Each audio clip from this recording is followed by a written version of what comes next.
Phones are coming on. And a very good evening. It's 7:04, and welcome to the regular scheduled session of the Bedminster Township Committee, July 17th, 2017. We have a quorum tonight, and Mr. Olson is absent. Can I get the Open Public Meetings Act statement? Yes, sir. Adequate notice of this meeting of the Township Committee was sent to the Courier News in Somerville and to the Burnsville News in Burnsville. It was also sent to all subscribers and posted here at the Municipal Building as of January 9th, 2017. I'll invite you all to join in the Pledge of Allegiance. I pledge allegiance to the flag of the United States of America and to the republic for which it stands, one nation, under God, indivisible, with liberty and justice for all. We have two sets of meeting minutes to review, the June 19th regular session and the June 19th executive session. Does anybody have any comments, additions, subtractions, typos? And if not, I'll take a motion to approve. So moved. Second. All in favor? Aye. Thank you. Permits and raffles, one tonight. Amending the social affair permit, amending it for Deirdre's House, that's at Hamilton Farms Golf Club, Monday, June 19th to Monday, July 24th, so that is an in progress. It's a rain date. Oh, just, so we're amending it to change the date. Yes. Any comments or questions? Now I'll take a motion. So moved. Second. All in favor? Aye. Aye. Thank you. For comments, any member of the public that wishes to opine? That microphone right there, come forward, state your name and your address. Seeing none, we will move on to subcommittee chair reports. And we'll start with Mr. Stevenson. Thank you, Mayor. My committees are meeting tomorrow and Wednesday, so I will have a report for you next meeting, but I'll just take advantage of the time, just, if I may, raise the issue of the dog park. We've got signs out there. We're going to have our first meeting on August 3rd. That's Thursday. We're going to have notices posted down at the park, throughout the municipal buildings around town, so hopefully we can generate some thoughts by some of the folks that are using the dog park, and Mr. Manns and I will continue to sort of spearhead that in advance of the meeting to hear what everybody has to say. Obviously, it's not a, a given that everybody's going to get what they want, but just to get an idea of what sort of features folks would like to see down there, and then we'll see if we can make it work. So Terrific. Look forward to that. Good initiative. All right, Ms. Jacobs?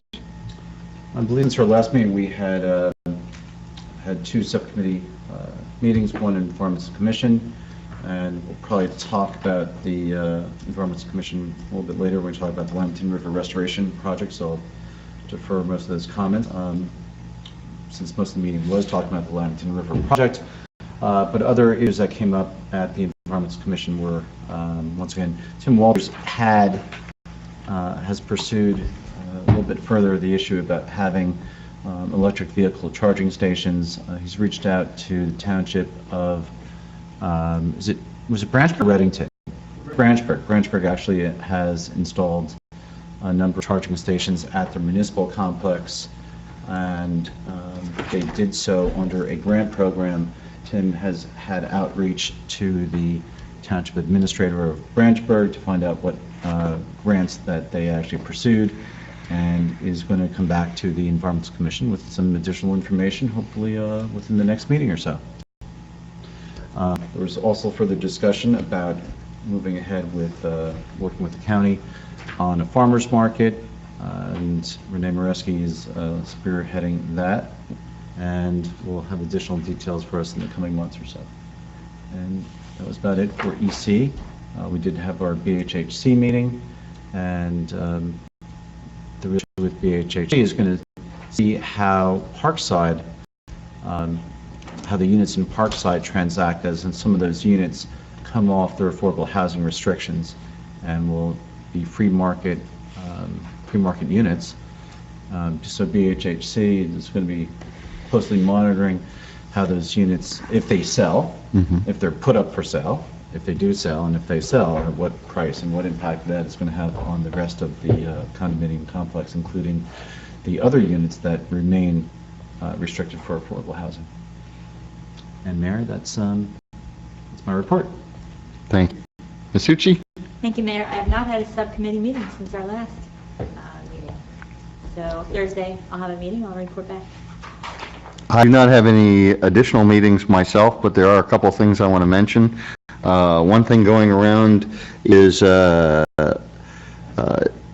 Holtaway, chairman of the Master Plan Subcommittee, of which we have Mr. Hickey here, who's also a member. I know they are running around trying to solicit specific inputs from other specific subcommittees, so please keep your eyes and ears open for a chance to help review each subcommittee's section for review for the master plan. So I'm glad to see that is moving along, and anxious to see it come to fruition and get to us. So, and also I am going to preempt the administrator's report, because I did want to talk about right up front what a fantastic event the USGA Women's Open was this past weekend in Bedminster. I mean, there was a lot of trepidation. Weather-wise, they had to change the parking venue about midway through, where most of the parking was done at RVC, to be in a dry location. I mean, I took my two younger daughters over Friday evening after the rain, and despite all the rain and it being a little bit soggy, I think the venue was fantastic. I think they did a great job mitigating the mud. There wasn't a lot of mud.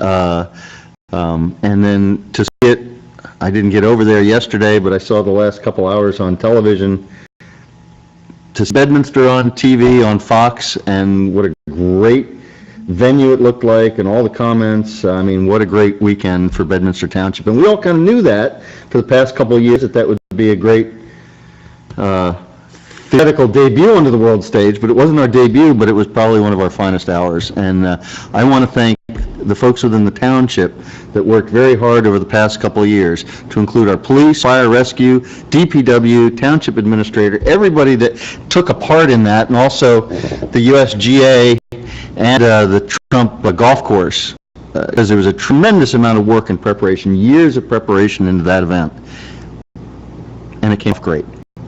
And I talked to Chief Rock last night, just before things wrapped up.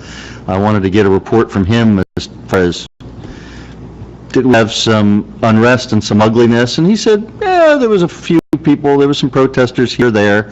He said probably there were more pro-President Trump protesters than in weeks past. Not to say they were greater than the anti, but that there was more of a balance than in past. And the bottom line, he said, was some people, there was maybe a little bit of agitation, but nothing rose to the level of anyone, at least when I talked to him last night, nobody got arrested. So there was nothing that was so bad that it caused the police to have to take anybody into custody. There were some folks that got asked to leave the golf course, but sometimes that happens. Sometimes that happens without any political overtones at it. But also Friday, all the wheels went into place, expecting the president to arrive at Somerset Airport. And again, also lots of township, county resources were all ready to go with the Secret Service to make that happen. The weather precluded it, but everybody's ready to go.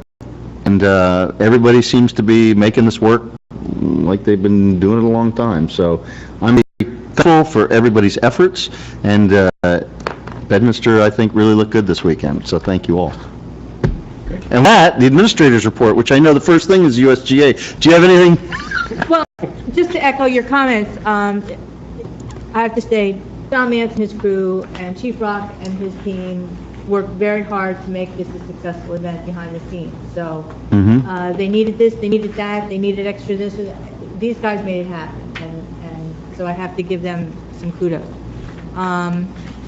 And Chief Rock came to me this afternoon, and he was there every day. He said, do you mind if I kind of take a pass for tonight? And I said, go for it. So I excused him. I hope you're okay with that. But he also told me that very smooth, you know, not that he wants to jinx anything, but, you know, I think it was very well planned and everything worked well. So.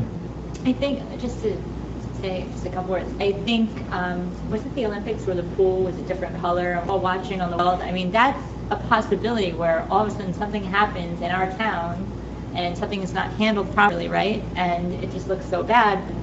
Like you said, everybody did so many things to pull together, you know, because you have that one slice in time to make it successful. And just the smallest little tiny thing could have gone wrong. It really didn't. I don't think. I saw Team Rock on Saturday and nothing went wrong. Yeah? Yeah. No, but it result of a lot of good, hard work. We did a preparation. shared purchase between the Public Works Department and the Police Department to purchase an electronic sign, and maybe you saw out on Lamington Road being used to help direct traffic. So that's something now we have for any event or, for elections or for Bedminster Charities or for any of our activities, we now have an electronic sign that can be Great. programmed. So that's kind of nice. Wanted to mention, Chairman Stevenson's dog park meeting, so that is coming up. We posted them everywhere today. I can report, we had a little bit of a glitch with our tax bills, but they will probably be going out before the end of the week. The state came through to the county, who notified us this morning that there's additional revenue that the state identified that will be reimbursed to the school districts. So then each school district had to redo some of their budget paperwork as to how they would accept that additional revenue. And the sooner they got it done back to the county, the sooner then we could finalize their bills and get them out. If we didn't get them out within about a week or two at the most, we would have to do estimated tax bills. And never, ever have we done estimated tax bills. You estimate the tax and then you have to send a second bill later. It's just, it's a nightmare. You don't even want to think about it. So I was on the phone. John actually ran up, was up at the school with something, mentioned to the board administrator that what we were trying to work on. She called me right away. We talked about it. Our CFO got on the phone with her. We talked about it. Next thing I knew, she's emailing the county what we're doing, and our bills were released this afternoon. So there's some teamwork, got it done, and there's only, I think, 4 or 5 towns that are released in Somerset County, but we're one of them. So. Great. So that was just some great teamwork we did Yeah. this morning. I had some back and forth today with Committeewoman Tucci. We have some historic signs that were donated from Trump National, replacing some historic signs that we already had in town. I did get a con this morning from the Pluckman Presbyterian Church, because one of the signs is on now their front lawn.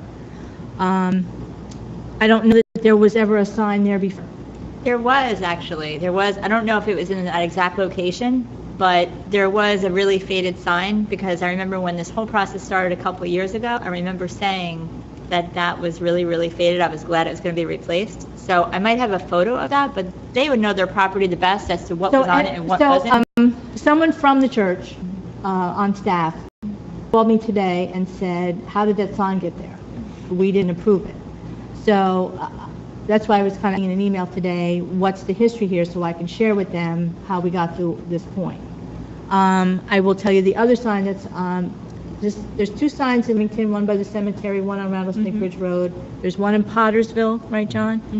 Those are fine. They are replacing other signs that were there.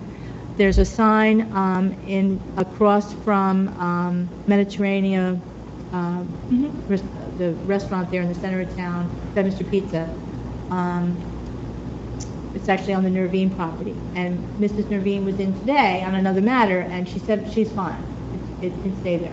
I actually thought you both had put it up before the event, because when I was driving down the street, I said, wow, that was great timing. So I wasn't, when I sent you back an email. Yeah, so just, I don't know that all the proper permissions were. I don't know who's installing them, to be honest. Well, we don't know either. I have We don't no know anything idea. about it. So we need to, has John Smith reached out at all? Not at all. Okay. So if you're having your meeting Thursday night, Yeah. if you could just, I didn't get back to the church. I wanted to get some input first before I called it. And then I was going to contact the Nervine family, but they already said it's fine. So just the church needed some history as how we got to where we are. There's also one by the Art Association also. I saw a sign, but I thought I saw it blank on Saturday. Is it blank? It's just faded. Faded. That's how faded it is now. And so they should be replacing that one. That was my I understanding. believe that's where the Pluckman sign was at one point in time, so Okay. I'm not sure how many signs there. Okay. Well, So those are the signs that you're going to replace. okay.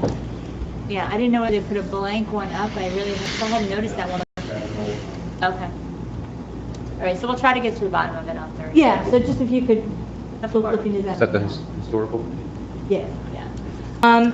Another question, I had forwarded this to the mayor and Mr. Jacobs, and I think as well, Attorney Sardillo, I don't know if you remember, we got an email from the Department of Transportation regarding the transfer of the property, and I guess basically it says, "We now have the State House approval to extinguish the conservation easement and transfer the DOT-owned property to Bedminster as mitigation. DOT would like to finalize this by going directly to a deed. Does Bedminster still need to do a resolution, and do you need anything for me to complete this transfer?" I don't know if we need a resolution or ordinance, I don't know what we need. We also may have a resolution when we've heard this process, so I might have to. That's what I was going to say. This would normally be required by ordinance, but if we've gone this far, not knowing the history, I would think that we probably have passed an ordinance already, but it's an easy thing to determine whether one's passed or whether it needs to be passed. So to sign off deed, if we haven't done an ordinance, so this is not a resolution, this is an ordinance? Yeah, For land interest transfer? in land transfer has to be by ordinance. Okay, so if in fact we do need to do an ordinance, which I can look, I'll communicate with Joe, we could introduce that at our next meeting.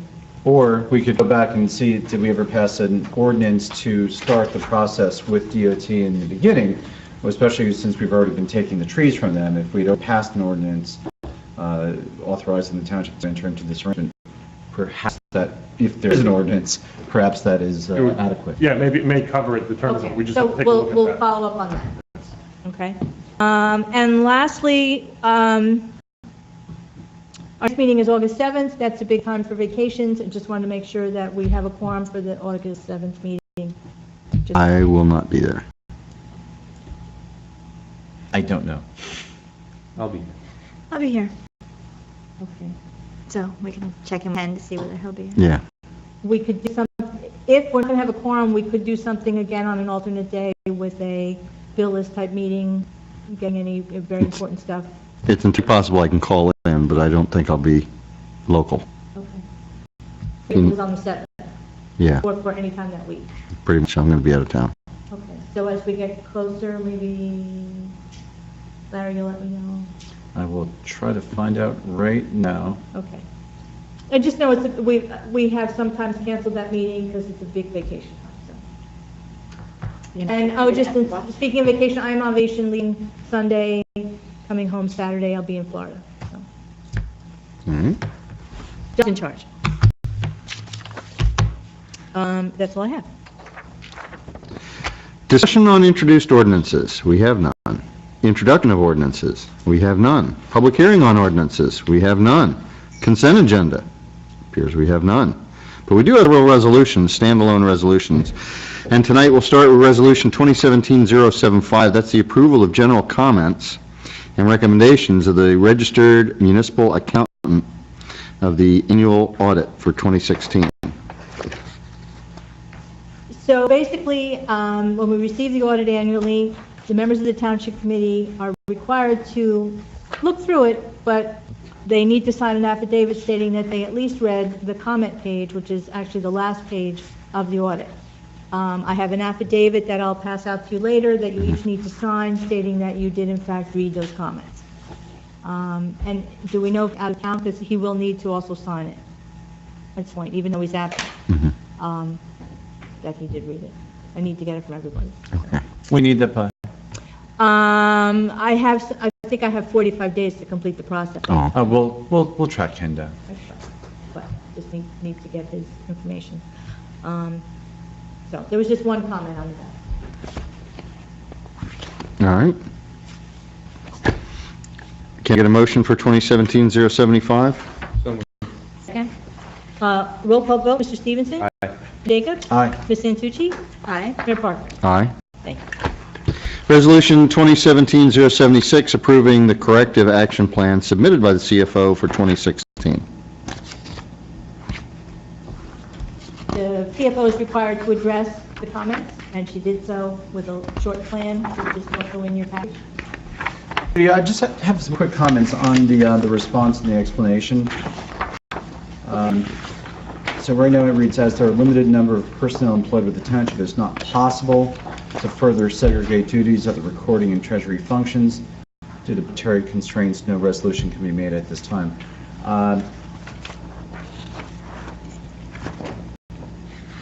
Is that the same corrective action or explanation that has been used in the past? Modified slightly, not word for word, no. Okay.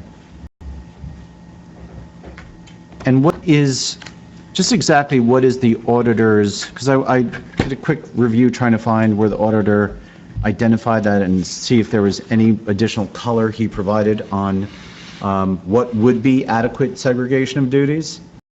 I didn't find the auditor's explanation, so therefore I'm sort of looking at this going, we have this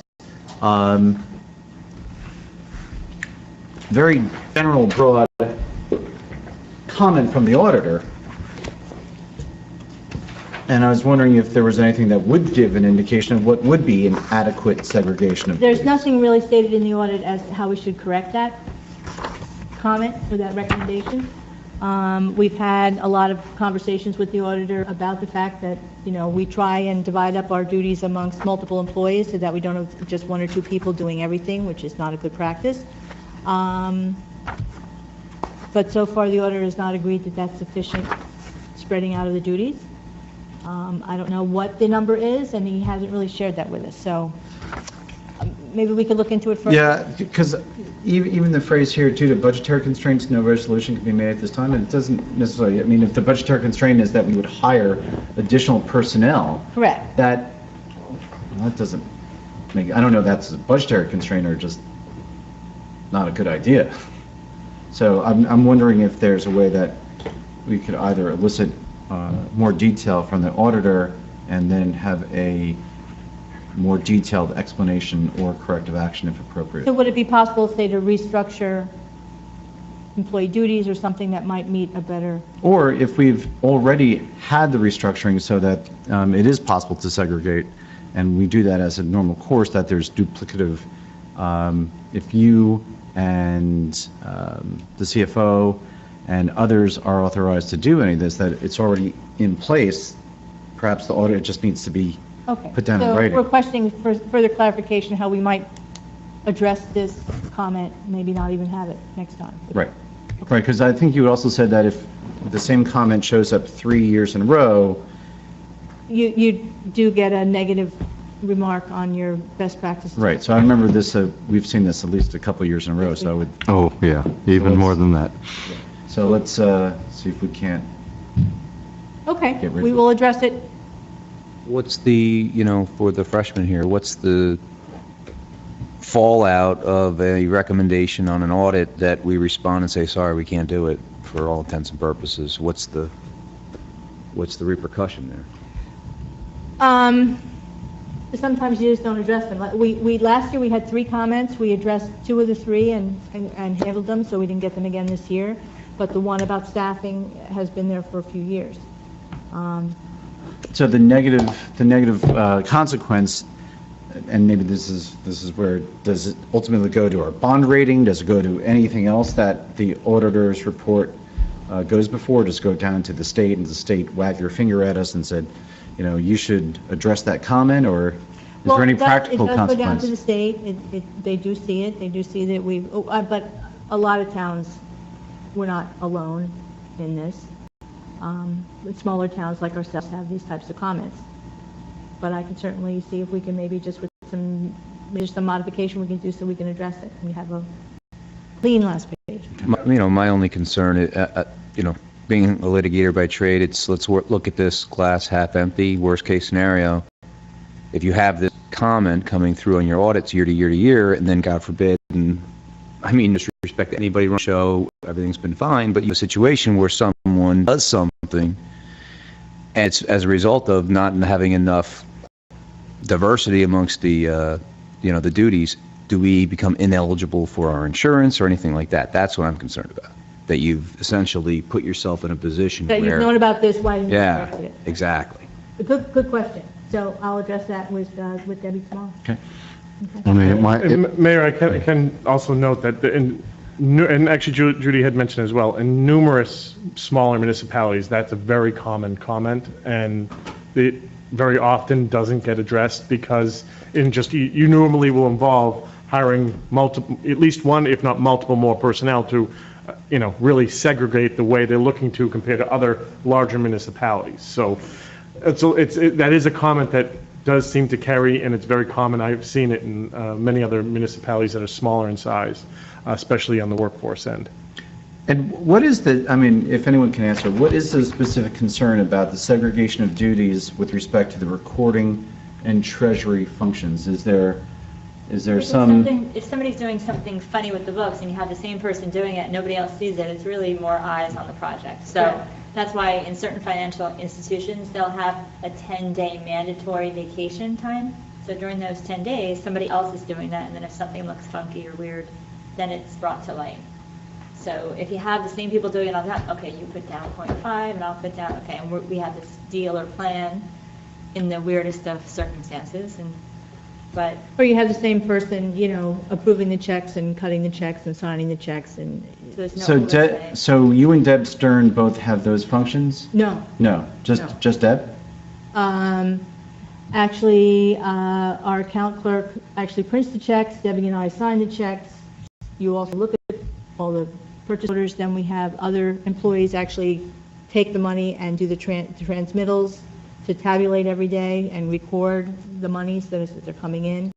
You don't have just one, yeah, we did get that much money, or no, we didn't get that much money, that we had this cash went over here. You don't have some different people doing that all the time.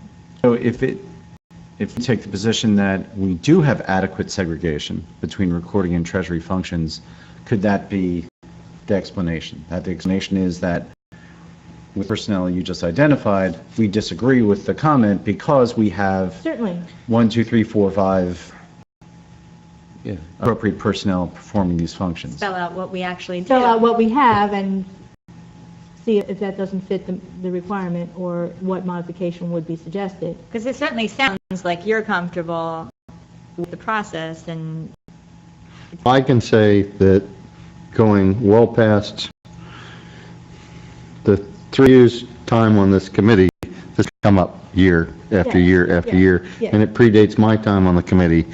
And there's been a lot of eyes looking at this from the oversight.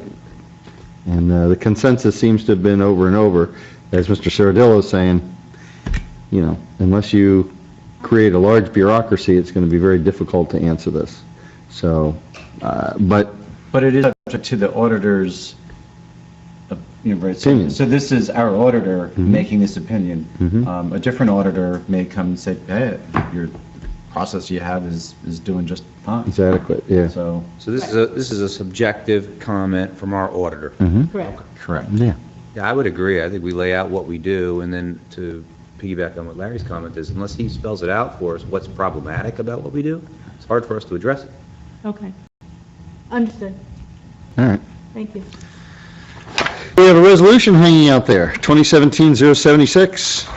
Can I get a motion? so moved. Well, are we approving it with comment? Because right now, I think we just said that we would Modified it. We've revised the corrective action plan. We can talk about it. Sure. No, I mean, I We would, can come back to the next meeting with maybe an amended oh, version. so we can't make a motion to adopt the resolution as Well, if we amended. adopt a resolution, that is our corrective action. But we talked about submitting a revised version of that, so can we move to submit a revised version of what's before us, or should we revise it and bring it back? We have time to bring it back. All right, well then, you want to table this? Fine. All right, Yeah. all right, well, let's table this. All right, let's go, Resolution 2017-077, which is approving Chapter 159 to insert the 2017 Clean Communities Grant in the 2017 budget. I know one that had a lot of attention. Well, so we have, for 2017, we just received a little over $22,000 in the Clean Communities Grant. We've actually been in consultation with the Clean Communities Grant people at the state level. When you get the grant, you actually have 18 months to spend the grant money.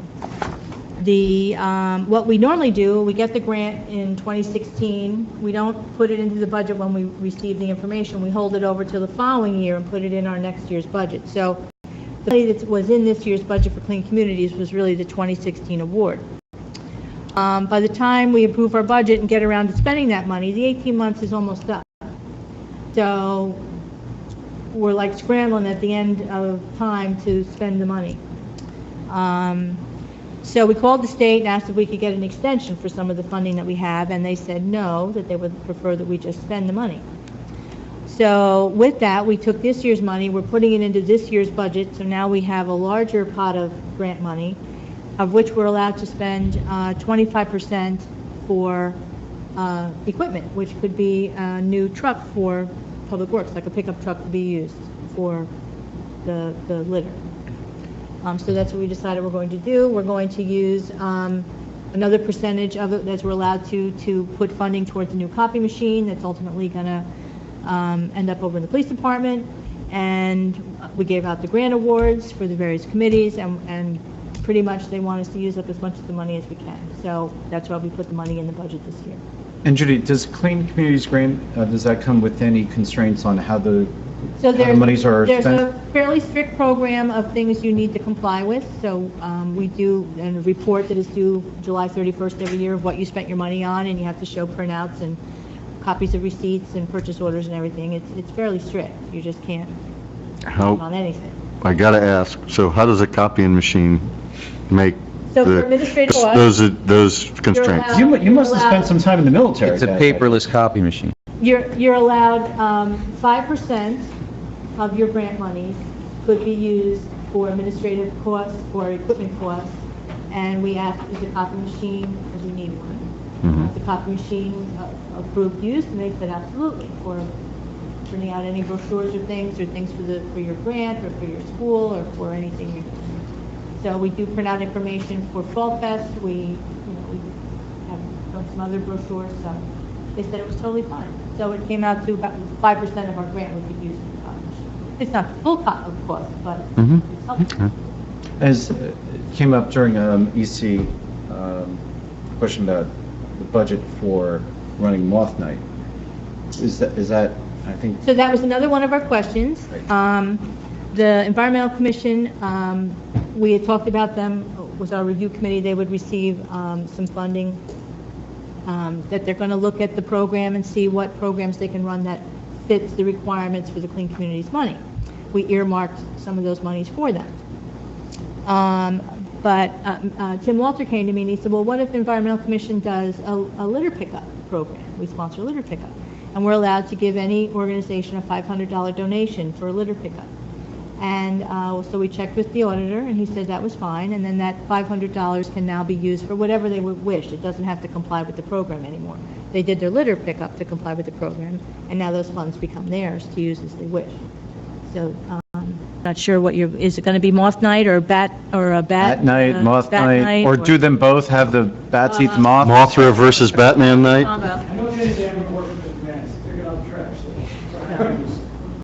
Once they complete, their litter pickup, then they'll have an additional $500 in their budget to spend on their program. Okay, Great. thank you. Civil Resolution 2017-077. I'll take a motion. Motion to approve? Second. Again, roll call vote, Mr. Stevenson? Aye. Mr. Jacobs? Aye. Ms. Santucci? Aye. Mayor Parker? Aye. Thank you.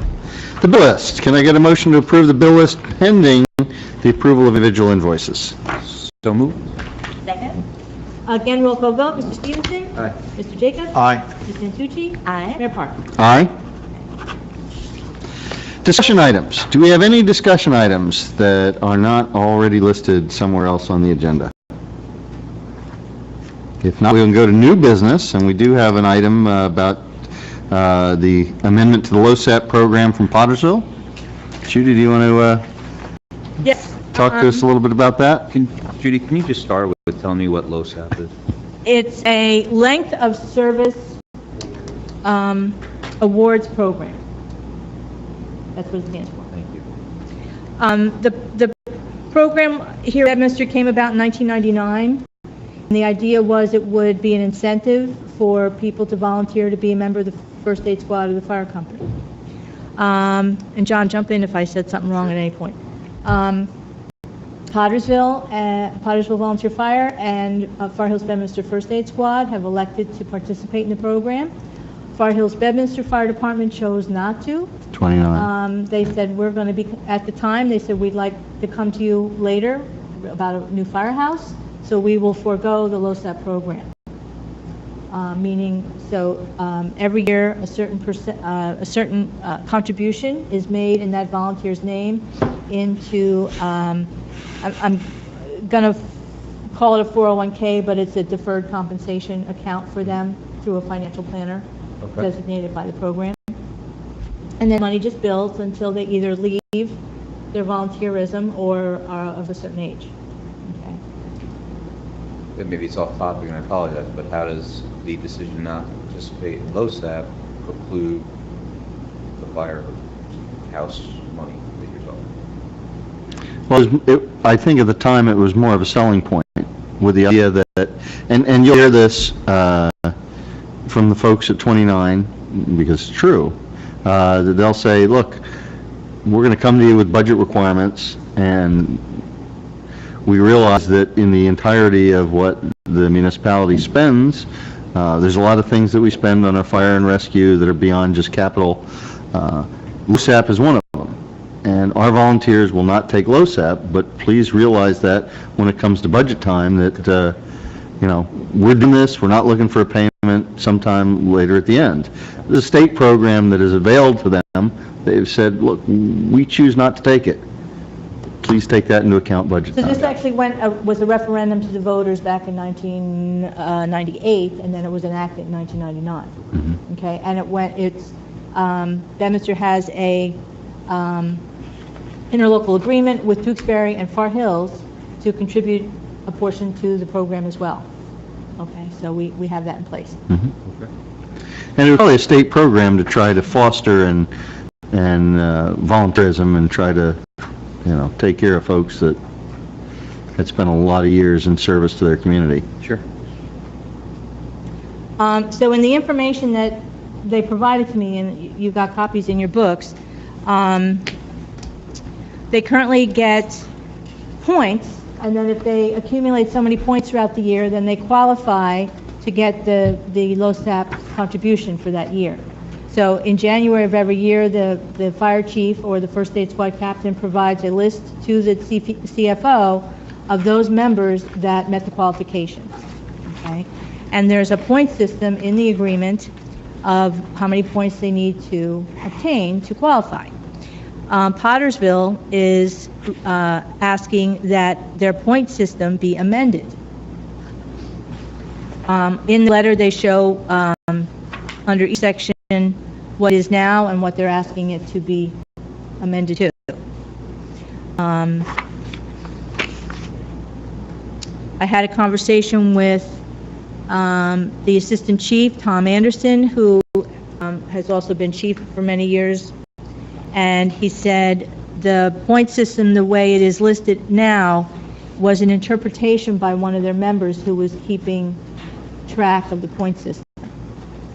And they finally had an in-depth meeting to discuss it, and that's why they're requesting the amendment. We'll also, in the end, more members will qualify for the contribution. Which would mean More funds More funds to be from, expended. to be expended, yes.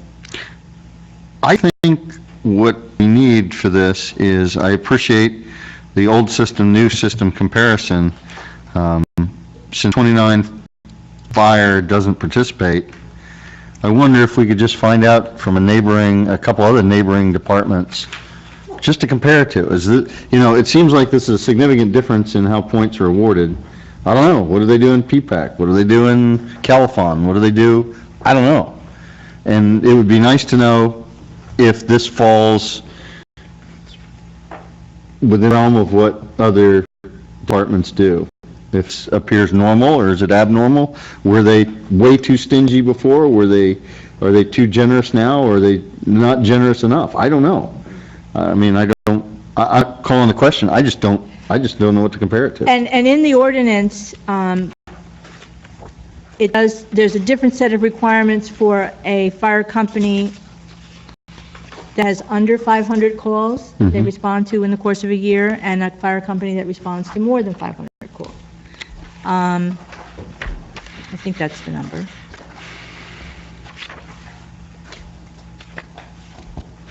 So, I don't know, that's my 2 cents. I'd like to know a little more before going down the road. And then the other question is, as you look at the proposed system, you max out at 10%. Is it going to help or hurt response?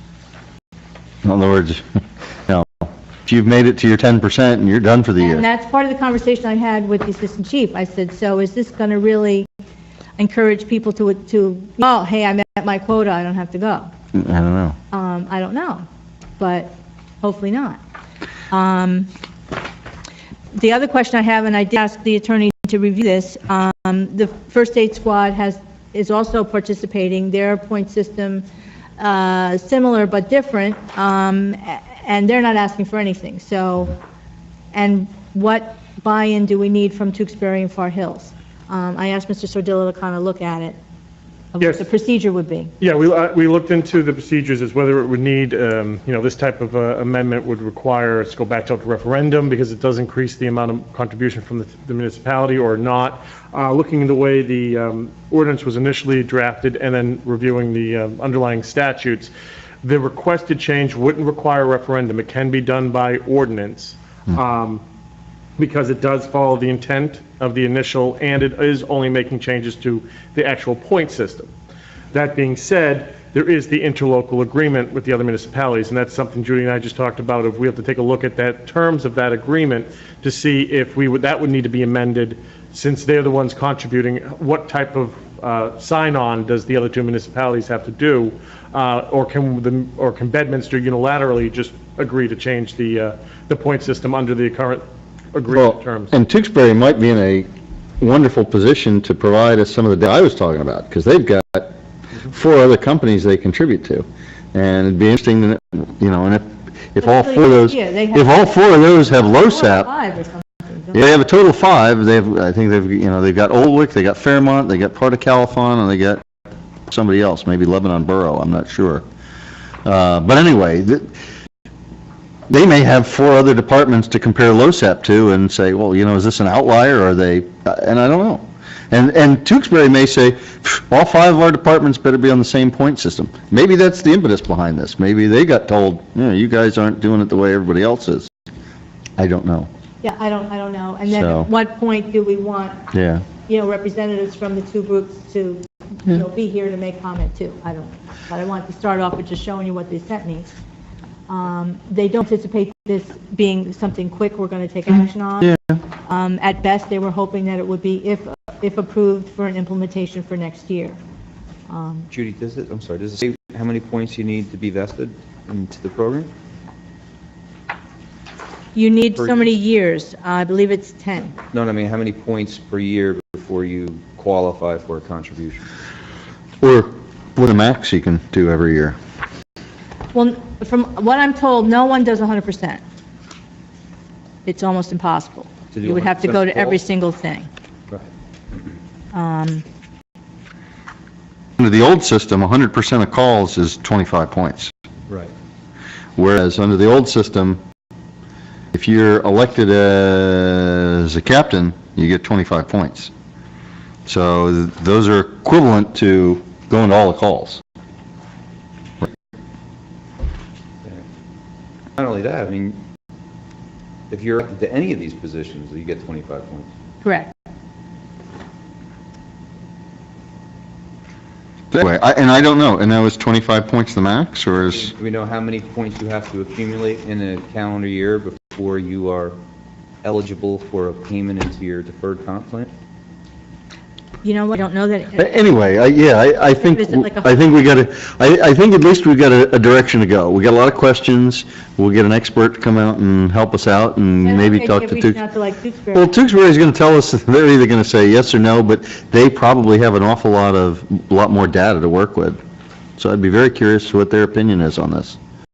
Also, it would be interesting to know if this was adopted, what sort of budgetary impact it would have on us if Yeah. we applied it looking at 2016 numbers to see. How would it be different than Yeah. we How it would be had, different. right? Yeah. I also have a question for Joe. I certainly understand the interlocal, if we were to change low SAP as applied to Pottersville, it would certainly require Tewksbury. But can you explain how far Hills, would we have two separate low SAP models, one for first aid and one for Pottersville? Well, and that's my question. If we're amending it, are we just amending the point system that Pottersville has? Does the first aid squad, it doesn't apply to them? You know, Meaning they have their since- own system. Since one entity requested it, and if the other doesn't, then what liability does that put on? Well, we have to take a look at, and which I haven't seen yet, take a look at, is the interlocal agreement, because that will set forth really, I don't know if we have separate ones with each municipality, or is it general, and is it separate in the interlocal, the two different squads, or is it a general contribution? Because even if it is only applying to the one volunteer squad, if the agreement is just a general contribution, then the other municipality, Hillfar Hills, may still have an interest, and not, even though it's not the squad that's affecting them. So we have to really look at that, and I hadn't had a chance to look at that yet, because we were just speaking about that this afternoon. All right. The distribution is the same for both groups if they meet their points, but their point system may be slightly different. So, All right. All right, shall we move on to old business? yeah, I don't think they got every page. Okay, 130 Hillside Avenue.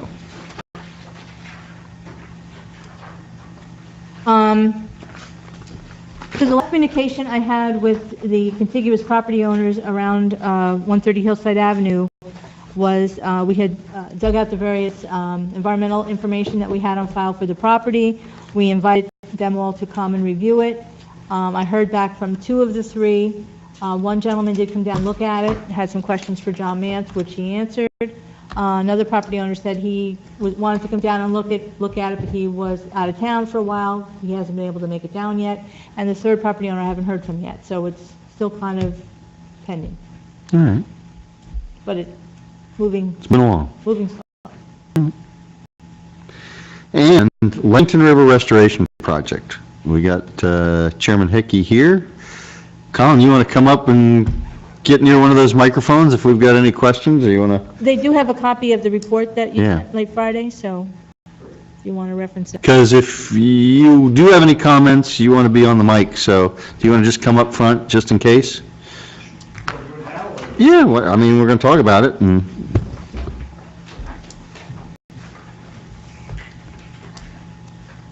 Ray, do you want to talk about from whence we were last here on this? Well, I think this was probably discussed at the last Township Committee meeting wherein I Okay. was not here. That's true.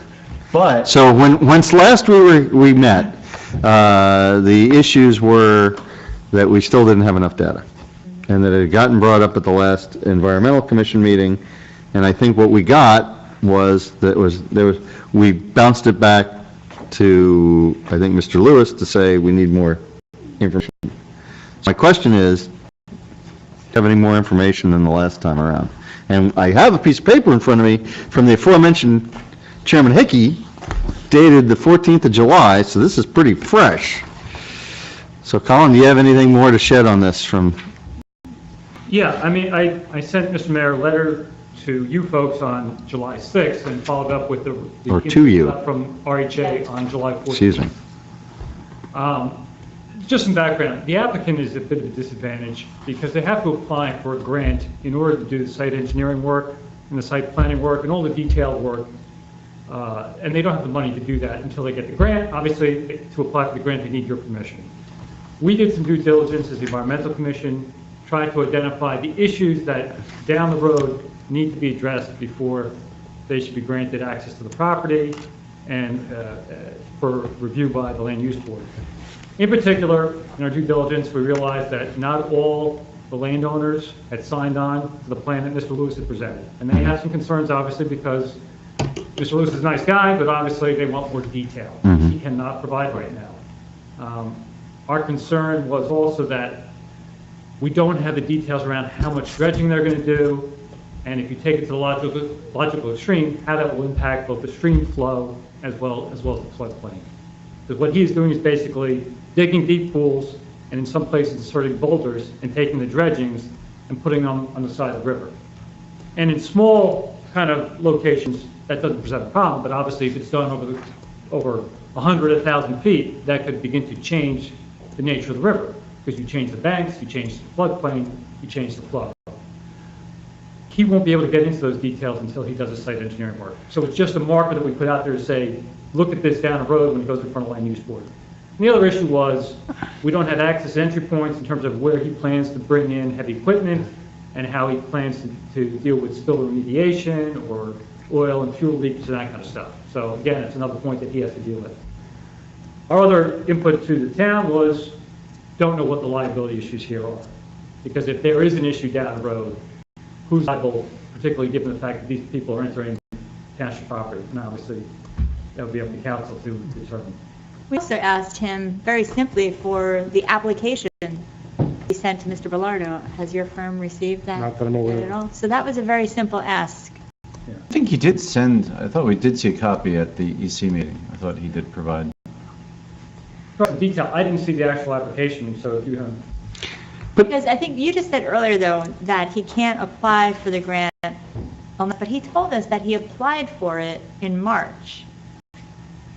I mean, that's what he said. So I don't know. There's so many- What I think happened was that NRCS, which is authorizing the grant and processes the grant, told him that if he got in right away, he could fall under the next grant cycle.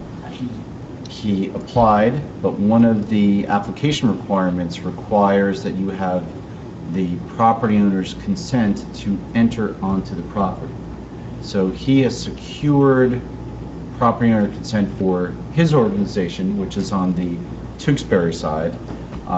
They have Headwaters also signed off on some property that is jointly administered with the township. But since the township owns that portion of the property on the Bedminster side, obviously, he can't complete the application because we as a property owner haven't signed an endorsement saying this organization is allowed access to our property. Okay. So this is all about getting the property owner's signature to grant access to these folks to come onto the property. So it seems like we have a crazy chicken and an egg, or at least perhaps I'm a little bit confused by it, because it seems like, well, we can't tell you what the details are until you give us permission so we can get the grant. And we're going, well, we don't want to give you permission until you tell us what you plan to do it is. But is perhaps that a mischaracterization? In other words, is he just simply asking permission to proceed for development? In other words, do we have yet another opportunity for feedback? In other words, can he get his grant? Can he design it? Can he come back and say, now, we've been on your property, we've looked around, we've surveyed what needs to be done, here's now what we're going to do. In other words, is there a second bite at the apple that we have to say, when now it's all presented and we go, we don't like They that? can be on the Or property can you do and that? presents us with a certificate of insurance or something. No, that I understand. That's sort of a, I agree, but, Mechanical thing, but right. yeah. what my suggestion is, I don't know if it's possible, but what about a phasing in of this? So he has an issue where he can't describe what he wants to do for certain folks that are holding out their consent, but he does have consent for other folks. So perhaps stage it and do a part submission for the folks he's got approval, so he can move forward at least on that part of the river, and then he can develop it so that he can show the other folks what it's all about and say, well, why don't you come on to this part of the river, and this is what we've done in this section, and then apply over phases. I don't know if the funding's available all the time, whether it rolls, but my suggestion would be to see if you can somehow phase it in, so instead of taking a huge bite of it, perhaps more than he can chew, to take a smaller section where he's got the consent, he's got the access, he's got the approvals, where he's got the consents that he needs to make the application, and limit it to that section so that he can have something sort of like a working model to say, okay, 200 yards upstream, this is what we did, come look, this is what we're looking to do, and then the people get comfort, oh, okay, I see what's going on here. I don't know, instead of just trying to do the whole thing at once. I think we did touch upon this when it came before the EC, is that he's applying for not just the design, the grant covers not just design, but it actually covers implementation. So they've got Covers up for what, Larry? implementation. So NRCS right now has a pot of money they're ready to put out there. So he wants to get as much of that project and expenditures from NRCS as possible. So that's why he's sort of looking to get as much land as he possibly can on both sides of the river, up and down. I had a somewhat different approach, but to give a qualified permission to come onto the property, basically a subject to. So that we will grant you access subject to, and it could then be subject to providing insurance, providing the details of the plan, and obviously subject to securing all the other environmental permits he's going to need, because he's going to need a host of permits from New Jersey DEP before they'll allow him to go into the river and start digging and dredging and putting boulders in and placing dredge on the sides or elsewhere. So he still has a full, or his organization still has a full regulatory format that they have to comply with. But my thought would be to do a subject to with insurance and details and everything else. Sort of, we agree based upon what we've heard from others, and I think this was Colin and Tim and John Coates said, let's find out what Raritan Headwaters, if they endorse it, let's find out for real what Raritan Headwaters is saying, since amongst the EC and the Township Committee, none of us are experts in water quality improvement projects, but Raritan Headwaters is. So if Raritan Headwaters, as a resident and an activist and organization that's certainly involved in this type of stuff, if they endorse it, that we might actually increase the credibility of the project completely. So, Colin, this is your letter. And my presumption is also that ultimately folks have to come back to the EC as well as obviously to the land use board. They've got to present a stormwater management plan, which they will have to develop, and a site plan, which they'll have to develop in detail. So I think with that obligation on them, they can proceed forward at least to apply for the grant and see if the grant money is approved, and then come back, as Mr. Stevenson said, in phase 2, to kind of show us the details before they actually are granted permission to actually proceed. And so the letter from Raritan Headwaters, I mean, the quick review of it is they endorse the project. And did others actually get to see the similar projects that they implemented up on the North Branch? Up in, did you see that? I'd seen about a year or so ago over by Ravine Lake. Right. Up in Peatback and Far Hills area. No, I think the consensus is they do good work, but the question is exactly what? Exactly what? And what is the plan? It'd be great to see a big map that says, and by the way, here's your property, and if we get you, and then we have this property owner, we don't have that, and by the way, I don't know. And it's that becomes the problematic part, is we don't know what the scheme is, and may not be able to determine that until they have the money to develop the scheme, but boy, it'd be nice to at least have a thumbnail.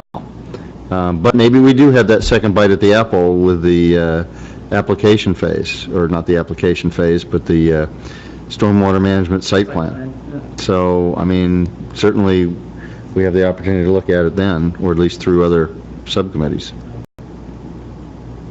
Is that a requirement of, is there a requirement of NJDEP and unschooled grant or something like that? They have to go for a stream encroachment permit.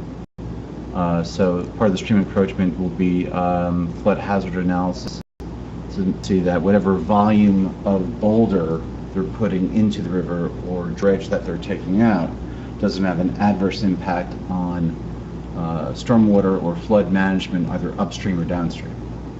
So that's something that DP would put them, the process that DP would put them through. And I don't know, we'd have to talk to Paul, if we would have an independent stormwater management based upon the description of the project. I don't know that we would. Because it's only for the portion of property that would be building. What would they do for remaining portions of all the properties within the river? They'd have to go through for DEP purposes, they'd have to go through it for DEP purposes, but if it is a requirement that Bedminster has under our land use ordinance for stormwater management, regardless of whether we owned the property or didn't own the property, they would still have to comply with that ordinance. But if the work is being done on the Tewksbury side, and Tewksbury doesn't have a stormwater management ordinance, it wouldn't apply. And Raritan Headwater is over the property that we own now, so they're putting their name on it. If I may, just I think what was discussed is a good option to proceed, but if that is the option the committee decides, just want to make sure that we do get to see that application first, to make sure that when we sign as consenting, we're not binding ourselves where we're actually taking away our second bite at the apple, so to speak, as we discussed, by signing the document. Right. Saying we're guaranteeing that they will have access. Right, and actually, that is what I did see that section of the application, and it does say property owner consent for access. And the applicant took the liberties of preparing a signature page for both us and Raritan Headwaters, and it, in his not very legal or professional way, said that we give consent for these guys to enter the property to perform the work. I would say, if the Township Committee was inclined, that we would change that and draft it the way we would want it to read, with the subject to, with the insurance, with the design elements, with the contingency plan, with the stormwater plan. And that's another reason to ask for the application, because by making it contingent and subject to, it may qualify for what he needs. So we need to see what it is. But I thought he did provide it, or maybe Judy gave it to you. Well, I saw it from somewhere. But I do recall that signature page, and I think you're correct. It was very big. but it's kind of chicken and egg. I mean, we can and have kind of verbally told him that those are some of the steps you have to do.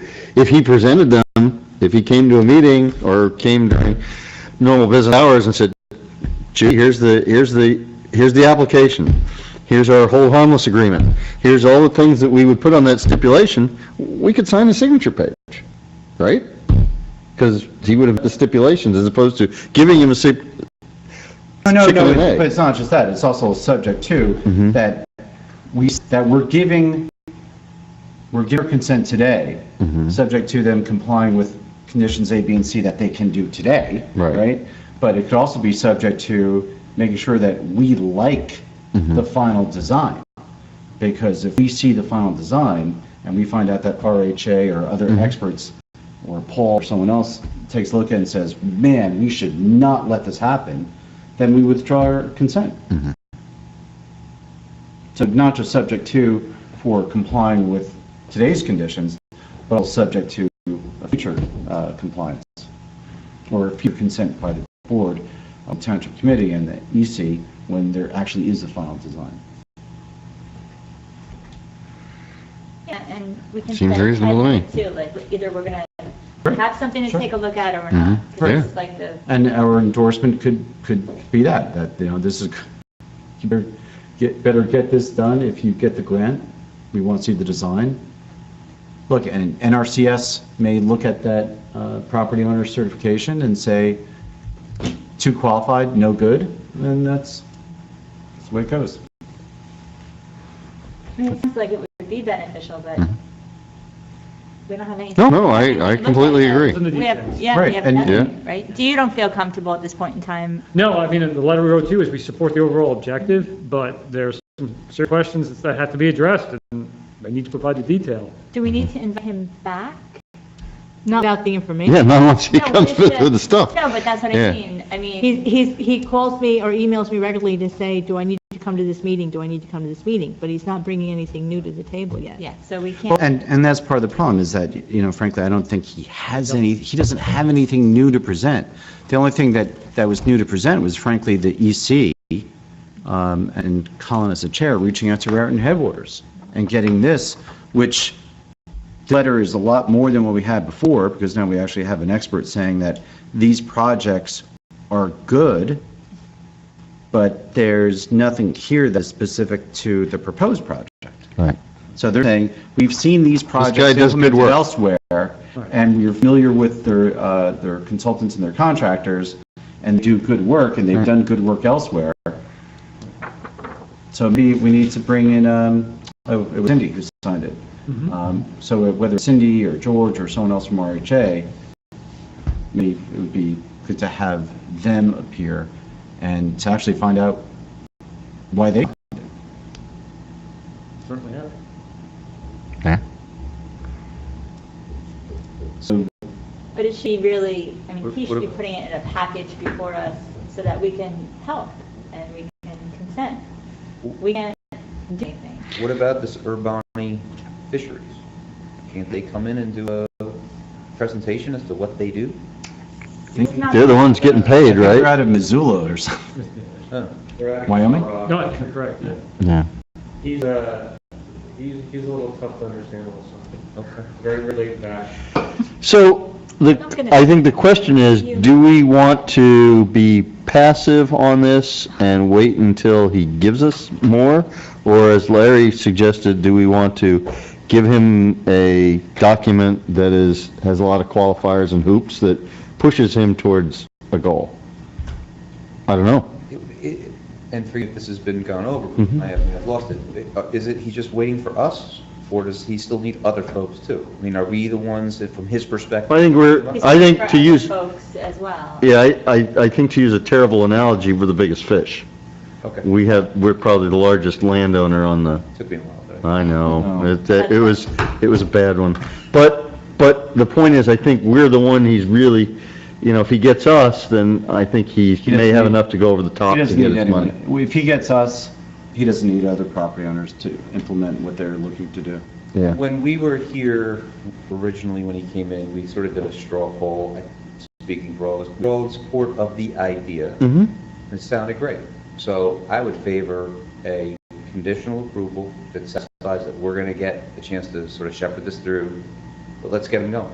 I think to wait for him to come back, when I don't think he knows, what that next step is or what he needs to do to present to us, why don't we just sort of nudge it along?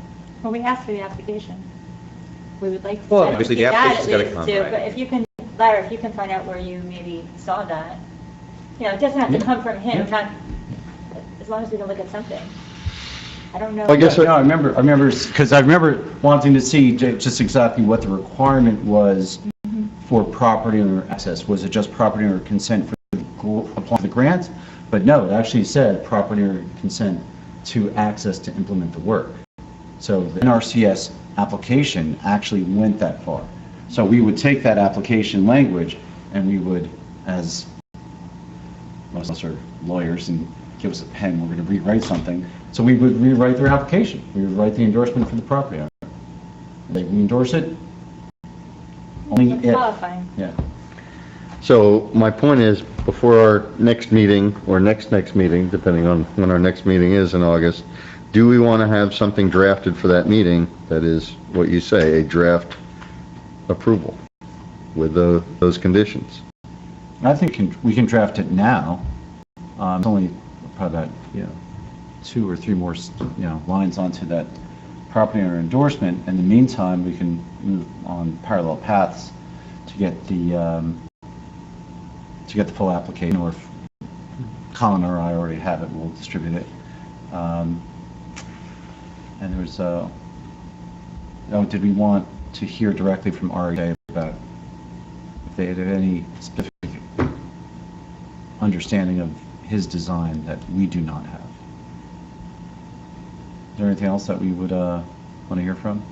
We also kind of have to know a little bit what they're going to do, so we can also inform our insurance company, and they can tell us like how much insurance we would need to, so it's kind of the chicken and the egg thing. Yeah. We're going to do this thing. And maybe a couple simple lines, but we may need to throw a little more meat on the bones before we actually vote on it.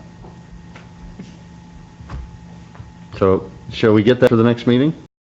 Rather than try to just do it tonight? Oh, yeah, we Oh, need yeah. more Yep. information before we... Yeah. we'll try to get as much as possible. It's like, if we want to help, we want to push it forward, Mhm. but we also can't just make it up out All right. of thin air. All right. Anything else on this?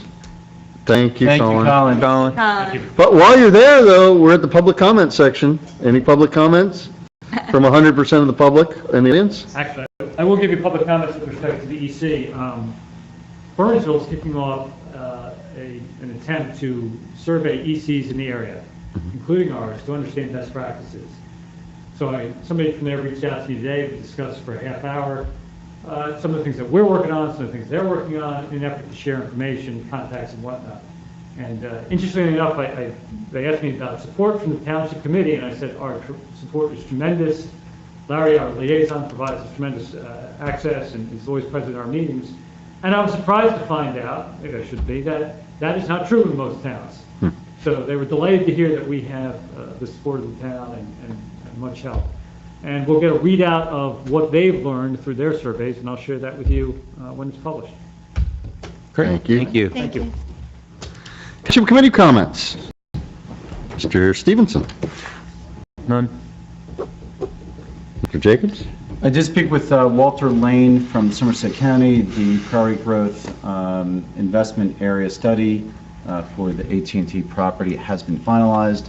I do have a copy directly from Walter, and I'll distribute that for next time we meet. And I believe that the entire Somerset County PGIA will probably, it's supposed to be released sometime in July. So we should be seeing that officially on the Somerset County website very soon.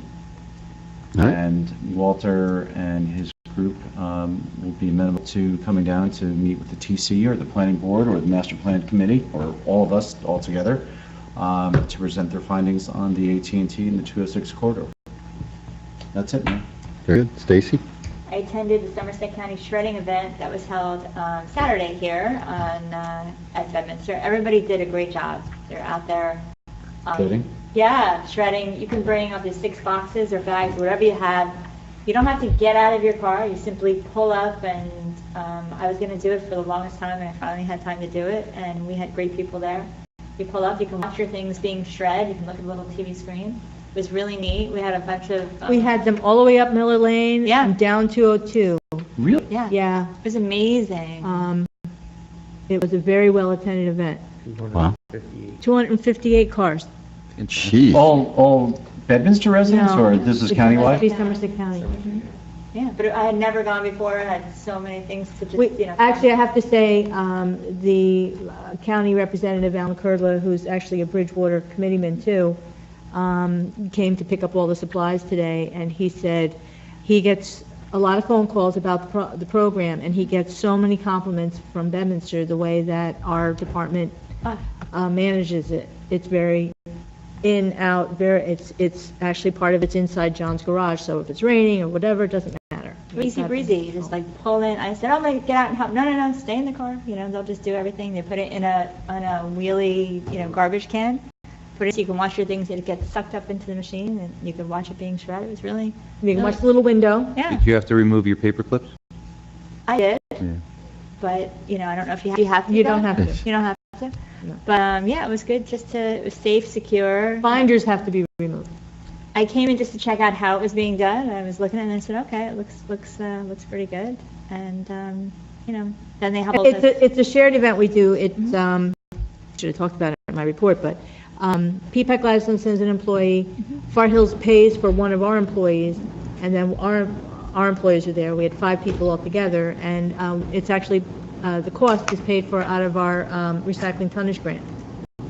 They were a lot of fun. It was Saturday, 9 to 1 it was, and there's a list of more for the rest of the year. Yeah, all throughout the county, all summer. Yeah. So that was very interesting, and everybody worked well together. It was kind of fun. But that was really the only thing I wanted to mention. It didn't surprise me at all that our staff got a lot of compliments, so thank you. Yeah, Thank made it you. really easy. And do not have anything else. We do have an executive session. There's nothing action coming out of executive session, so can I get a motion to go into executive session? Sure. All right, we'll see you in the back.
All right, the microphones are on. It is now 8:48. We are out of executive session. Can I get a motion to adjourn? So moved. All in favor? Aye. Good night.